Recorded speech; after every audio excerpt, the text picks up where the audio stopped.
سامعین السلام علیکم۔ آج کی ویڈیو میں حج سے متعلق دو سوال ہے اور اس کا جواب۔ سوال اور جواب آپ دونوں سماعت فرمائیں۔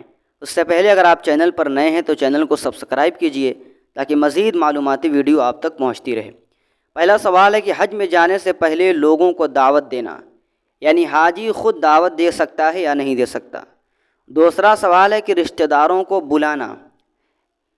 تو پہلے سوال کا جواب ہے کہ حج سے پہلے دعوت وغیرہ کا اہتمام رسول اللہ صلی اللہ علیہ وسلم، صحابہ کرام، تابعین وغیرہم میں سے کسی سے ثابت نہیں۔